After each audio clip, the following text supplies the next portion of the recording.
Master time management as a homemaker with these simple tips to balance it all without feeling overwhelmed. Oh, and be sure to stick around to the end because I saved the best for last. First up, let's prioritize our tasks. Make a list of daily, monthly, and weekly tasks, focusing on what truly matters. Be sure to prioritize this based on order of importance.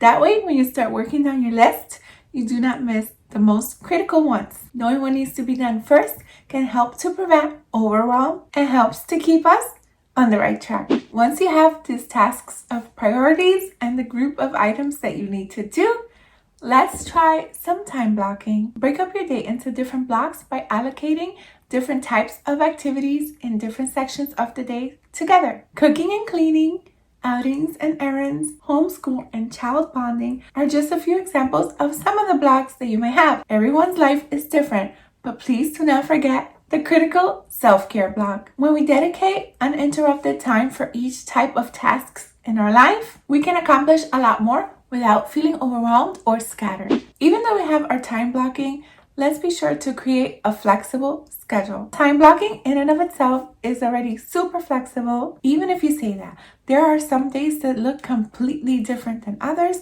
or sometimes unexpected things may happen. And when this happens, be sure to have a B schedule. A B schedule is like your backup schedule.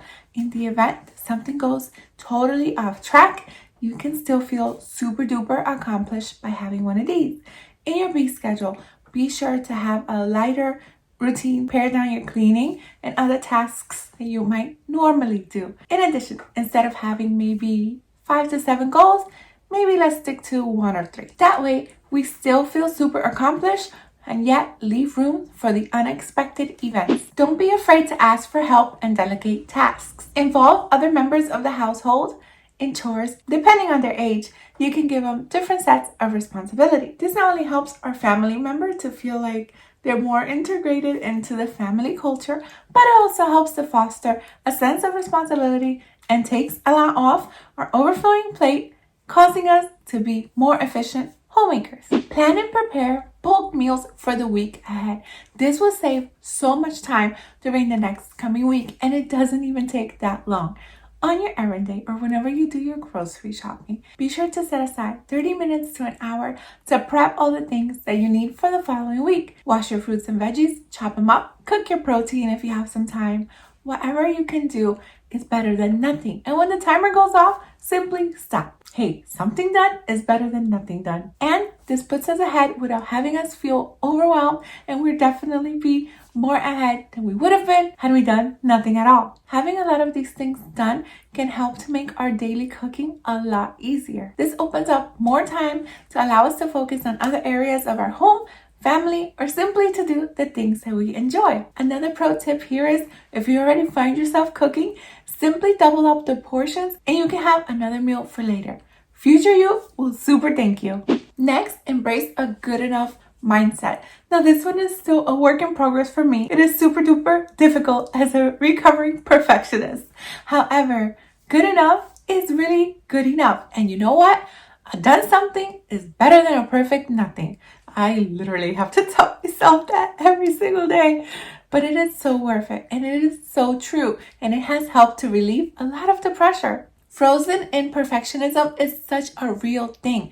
And when we turn around and look, nothing is ever done. So aim for progress over perfection. I know it is easier said than done, but the more we practice, the more we progress. It's okay if everything isn't spotless 100% of the time. Let's take that time to play with our children, our fur buddies, bond with our husbands, or simply read a book. Hey, the home is functional, it's comfortable, we have a roof over our heads. Let us count our blessings, and trust me, Mama, you're doing a fantastic job. Let's be sure to be setting realistic expectations.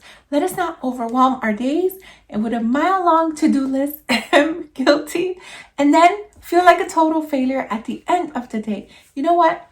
If our to-do list is 100 items long and we have done 10, it's going to feel like we barely did anything, but we did 10 things. However, if our to-do list is 5 items long and we do 5 and maybe 6 and 7, well then we overachieved, didn't we? So it's all about perspective here. Now, you're more than welcome to have what I call a running to-do list with all the things that you ever want to do ever. But even this was a bit tricky for me to manage because as soon as I finished my daily to-do, guess where I would run and go and grab some more. So now I limit myself to maximum 7 things on my to-do list because otherwise I would literally be all day cranking out my to-do list. And I know that sounds like a good thing, but I soon realized whenever I was feeling more burned out than usual that we cannot pour from an empty cup. There's time for downtime and bond with our children and have self-care, and that's perfectly okay. Even if, like me, you have to tell yourself that every single day. Setting achievable goals can help us to have peace of mind as well as help prevent burnout, which is super real and super not nice. And if we haven't gotten something done on our to-do list, guess what? We can always move it for the next day and it's perfectly all right. This guy's not gonna fall down because of it. Trust me. Let's give ourselves some grace, huh? Tidy up as you go rather than leaving things to pile up. Simple habits like wiping down the counter after each use or doing a quick sweep multiple times a day can help keep things manageable and a lot less overwhelming. If we are going to multitask, let's be sure to do it wisely. For example, listening to a podcast while we prep our meals or watching one of your favorite YouTube channels as you're cleaning up. You can watch this one if you choose. I'm not going to stop you. In fact, I encourage it. Maybe you can listen to a Bible plan while you're folding laundry. This allows us to maximize time without feeling rushed. And it helps us to get a lot of things done. Try pairing something a little bit low effort with a little bit something more high effort. That way we don't create a sense of overwhelm. When we multitask, we actually are just switching tabs in our brain super rapidly and sometimes causes gaps in the information that we are attaining or stress. So when we do choose to multitask, let's be sure to choose to do it wisely. And speaking of multitasking, while you are watching this video, you can click down there in the subscribe button. It is absolutely for free if you haven't done so already. And if you have, I super duper appreciate it. And be sure to share the video with someone right down there as well. It's a way to help spread the word and help grow this channel. And I thank you so much for all that you do. Start and end each day by reflecting over something you are grateful for. This mindset shift helps to reduce stress and foster gratefulness for the things that we already have. It also helps to add contentment to our daily lives. This can help to make even the busiest days feel more manageable. Switch your mindset from I have to wash these dishes to I get to wash these dishes because my family has a full tummy, or oh my goodness, there's so much clothes here, to wow, my family sure has a lot of clothes to wear and I get to wash them. The alternative is no laundry means no clothes, no dishes means no food, a house to clean means we have a roof over our head, and the alternative means that we don't. So there's always something to be grateful for, and let's try to find it every single day. Be sure to take some time for yourself every single day, even if it's just 15 minutes a day. This one is a must do. This was incredibly difficult for me, but once I started doing this, I have seen that I have become a much more efficient homemaker. We can outpour from an empty cup.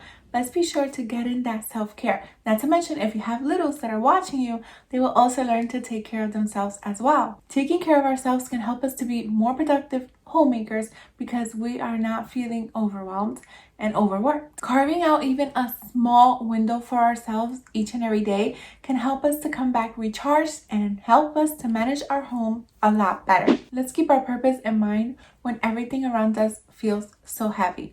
Homemaking can be super overwhelming, not to mention super duper lonely. And it doesn't help when people think you don't work. If you don't have a why, be sure to think of one today. Do you want to create a peaceful and loving home for your loved ones? Nourish your children and make sure you're always there for them? What is the reason why you chose or are thinking to become a homemaker?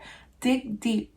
Your why should literally or almost make you cry. Let's say you want to be a homemaker because you want to have a clean home. But why? Why do you want to have a clean home? Someone might want a clean home because maybe they didn't grow up in the cleanest home and they want that life for their children to have a clean home and not stub their toe every time that they're walking. Taking out some time to carve out and get to that deep why, and then remembering it when times get tough, is going to help carry us through a lot of the more challenging times of being a homemaker. Maybe you want a way to be able to homeschool your children, and being a homemaker just makes sense for your family. I don't know your reason why, but I do know that carving some time out to figure that out and focusing on it is absolutely critical. If you want, print it out and put it somewhere that you see it every single way. And I would love to know your reason why, as it may help to inspire other homemakers as well. If you feel comfortable, be sure to leave your why in the comments down below. Staying connected to your why